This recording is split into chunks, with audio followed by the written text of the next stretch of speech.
మరి జనగామ పట్టణ కేంద్రంలో యూటీఎఫ్ రాష్ట్ర స్థాయి విద్యా వ్యవస్థ మీద సెమినార్ నిర్వహిస్తున్న సమావేశానికి అధ్యక్షత వహిస్తున్నటువంటి రాష్ట్ర అధ్యక్షులు చావా రవి గారికి, అదేవిధంగా నాతో పాటు ఈ కార్యక్రమంలో ముఖ్య అతిథులుగా విచ్చేసినటువంటి గౌరవ సోదరులు స్థానిక ఎమ్మెల్యే పల్లె రాజేశ్వర్ రెడ్డి గారికి, అదేవిధంగా జేఏసీ చైర్మన్ మారం జగదీశ్వర్ గారికి, గౌరవ పెద్దలు మాజీ ఎమ్మెల్సీ అలుగుబెల్లి నరసింహారెడ్డి గారికి, జనరల్ సెక్రటరీ ఏ శ్రీనివాసరావు గారికి, అదేవిధంగా జిల్లా జేఏసీ చైర్మన్ కాజా షరీఫ్ గారికి, ఆఫీస్ బేరర్స్, అదేవిధంగా యూటీఎఫ్ రాష్ట్ర ఉపాధ్యాయులు జండయ్య దుర్గా భవాని గారికి, యూటీఎఫ్ జనగాం టీం, అదేవిధంగా ఈ సదస్సులో పార్టిసిపేట్ చేస్తున్నటువంటి మన టీచర్స్ అందరికీ, ఉద్యమ టీచర్స్కు,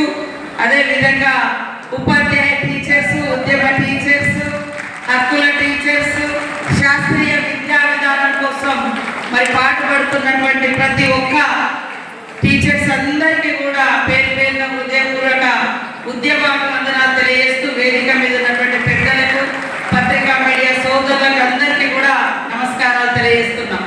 ఇందాక రాజేశ్వర రెడ్డి అన్నట్టుగా చాలా మంది ఇక్కడ వేదిక మీద ఉన్న వాళ్ళు కానీ, వేదిక ముందున్నటువంటి వాళ్ళు కానీ చాలా మంది ప్రభుత్వ విద్యాలయాల నుంచి వచ్చినటువంటి వాళ్ళమే. నేను కూడా మరి ములుగు గర్ల్స్ హాస్టల్లో, గర్ల్స్ హై స్కూల్లో, ములుగు ఎస్టీ గర్ల్స్ హాస్టల్లో ఉండి చదువుకున్నటువంటి వ్యక్తిని. ఆ తర్వాత ఉద్యమంతో సమాజ జ్ఞానాన్ని, శ్రమను గౌరవించడం, మరి అదేవిధంగా విలువలు, ప్రజల కోసం జీవించాలన్నటువంటి సిద్ధాంతాలన్నింటినీ కూడా ఎర్రజెండా నీడలో నేర్చుకున్నటువంటి వ్యక్తిని. కాబట్టి ఖచ్చితంగా నేర్చుకున్నటువంటి విలువలను ఈరోజు మన జీవితంలో మనం పాటిస్తూ మరి మీ ఆధ్వర్యంలో లక్షలాది మంది విద్యార్థుల యొక్క భవిష్యత్తు తీర్చిదిద్దబడుతుంది. కాబట్టి ప్రభుత్వ విద్యను ఎప్పుడు కూడా తక్కువ అంచనా వేసి చూడకూడదు. ఇప్పుడు మన అన్నట్టుగానే వారు ఒక విద్యా సంస్థలు నడుపుతున్నప్పటికీ కూడా ఈరోజు ప్రభుత్వ విద్యా వ్యవస్థలో బలమైనటువంటి ఉపాధ్యాయులు ఉంటారు. ఎక్కువ నాలెడ్జ్, హై ఎడ్యుకేటెడ్ పర్సన్స్ ఇక్కడ అన్ని రకాల ట్రైన్ అయినటువంటి ఉపాధ్యాయులే ఉంటారు. కావాల్సింది పట్టుదల, కేటాయించాల్సింది టైం. ప్రైవేట్ విద్యా వ్యవస్థలలో వాళ్ళు మరి బలవంతంగానో, భక్తితోటో లేదా ఇంకొక రకంగానో బోధన జరుగుతుంది.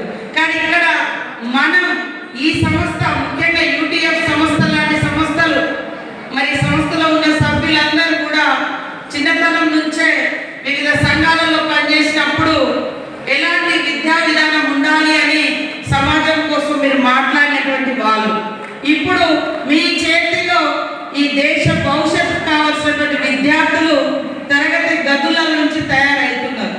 కాబట్టి అలాంటి విద్యా బోధన ఖచ్చితంగా వీలైనంత వరకు మీ ద్వారా నేటి పిల్లలకు అందిస్తే ఖచ్చితంగా ఈ రాష్ట్రంలో అత్యున్నతమైనటువంటి విలువలతో కూడుకున్న చదువు నేర్చుకున్న విద్యార్థులు తయారవుతారనేది నా యొక్క భావన. కాబట్టి ఈరోజు ప్రైవేట్ విద్య కంటే ప్రభుత్వ విద్య ఎంతో ఆత్మవిశ్వాసాన్ని ఇస్తుంది. ఆర్థికంగా కూడా పేదల్ని ఇబ్బంది గురి చేయకుండా మరి ప్రభుత్వము విద్య అందించడం ద్వారా పేదల మీద భారం పడకుండా ఉంటుంది. కాబట్టి విద్య అనేది ఇవాళ మరి ఎంతో ప్రముఖమైన పాత్ర పోషిస్తూ ఉంది. ఒక ఐఏఎస్, ఐపీఎస్, ఒక మంత్రి, ఇంకా ముఖ్యమంత్రి కంటే కూడా మరి అందరి జీవితాలను తీర్చిదిద్దే ఒక ఆదర్శప్రాయమైనటువంటి వ్యక్తులుగా తీర్చిదిద్దేటువంటి వ్యవస్థ, విద్యా వ్యవస్థ టీచర్ చేతిలో ఉంటుంది. ఆ యొక్క గొప్ప వృత్తిలో మీరున్నారు. కాబట్టి ఖచ్చితంగా మరింత పట్టుదలగా మనం ముందుకు వెళ్ళాలి.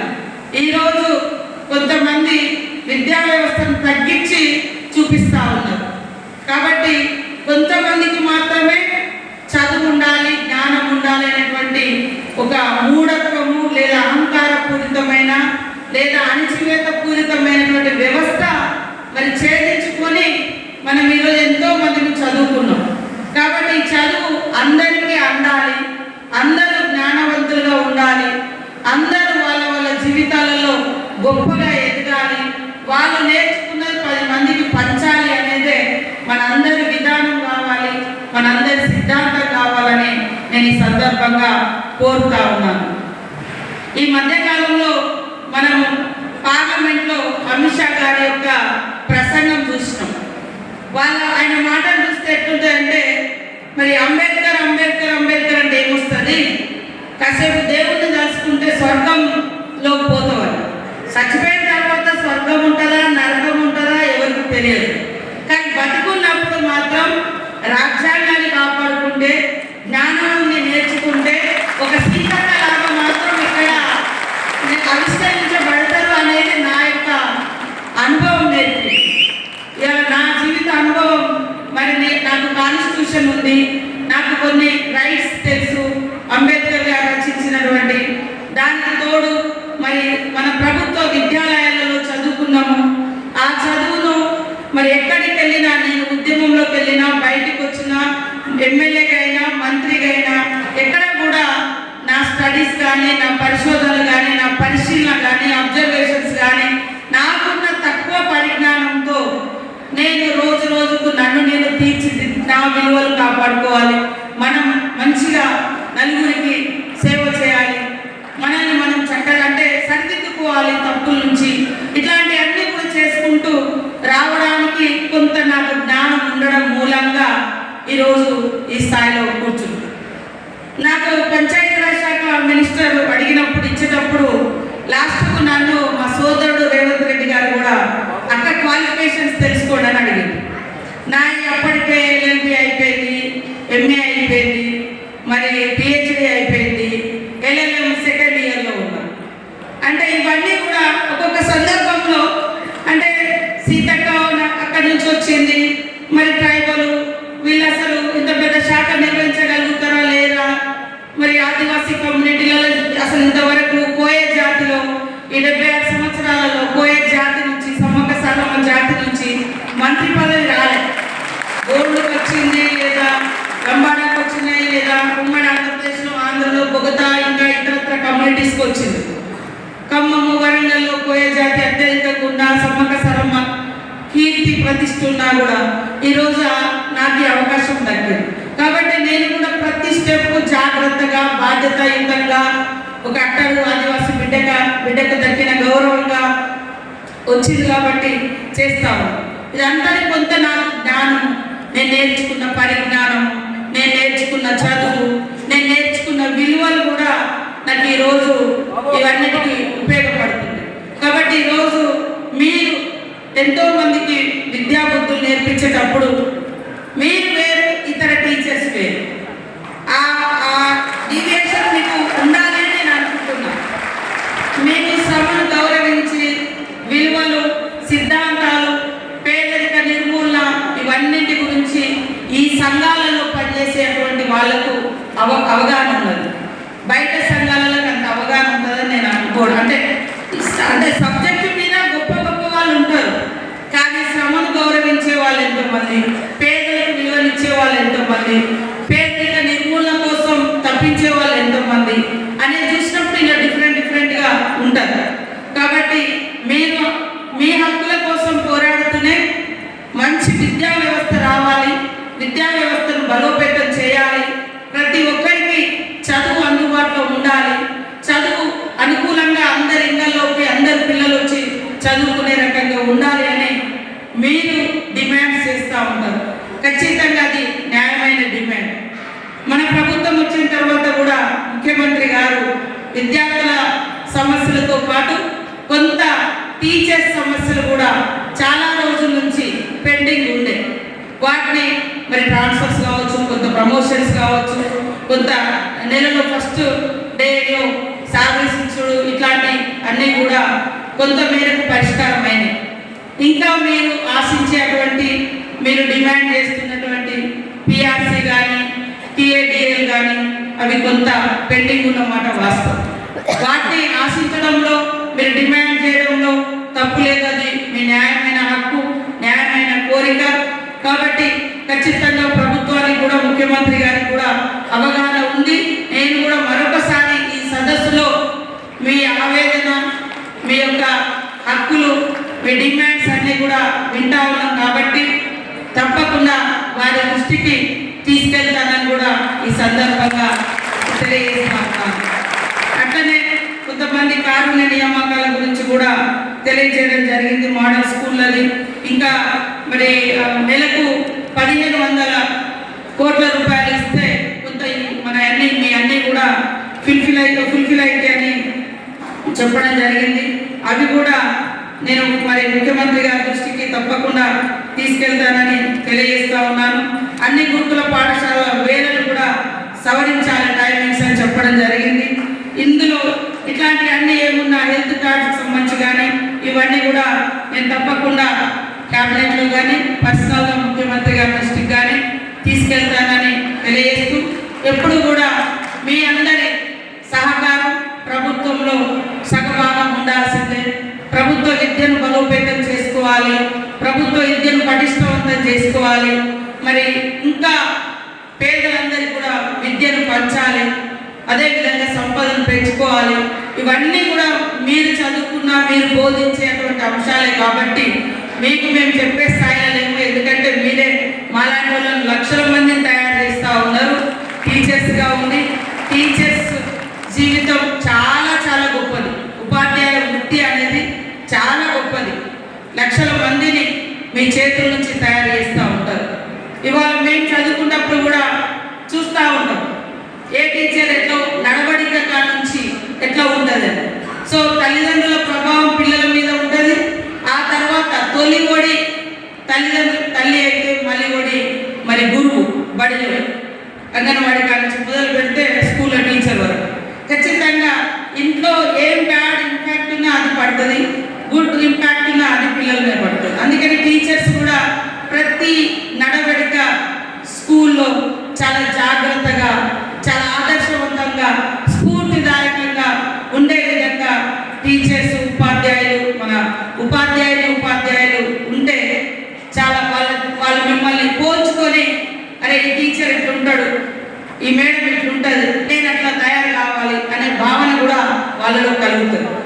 బళ్ళోకి వచ్చినామంటే మనం ఒక 100 మందిని ఇన్స్పిరేషన్ చేసేటువంటి వ్యక్తులుగా ఉపాధ్యాయులు ఉంటారు. కాబట్టి ప్రతి స్టెప్ వాళ్ళ భవిష్యత్తును దృష్టిలో పెట్టుకొని మనము అడిగేయాలి. అందుకని ఈ దేశ భవిష్యత్తు తరగతి గదులలోనే నిర్మించబడుతుంది. అదేవిధంగా ప్రైవేట్ స్కూళ్ళ కంటే ఈ దేశంలో, ఈ రాష్ట్రంలో మరి ప్రభుత్వ వ్యవస్థనే పెద్దది. ప్రభుత్వ విద్యాలయాలను ప్రైవేట్కి ధీటుగా తయారు చేసి ప్రభుత్వ స్కూళ్ళ మీద ఎక్కువ నమ్మకం పిల్లలకు వారి తల్లిదండ్రులకు కల్పించేలాగా మన ఉపాధ్యాయ సంఘాలు కూడా పనిచేస్తే పేదలకు ఆర్థికంగా నష్టపోయి ప్రైవేట్ స్కూళ్ళలో పోయి విద్యను కొనుక్కునేటువంటి వ్యవస్థ రాకుండా ప్రభుత్వ విద్య మా హక్కు, మాకు ఈ క్వాలిటీ ఉండాలి, మాకు ఈ ఫెసిలిటీస్ ఉండాలి అనే విధంగా మనం పిల్లల్ని కూడా ఆ రకంగా డిమాండ్ చేయొచ్చు, మీరు కూడా డిమాండ్ చేస్తూ తయారు చేయొచ్చు.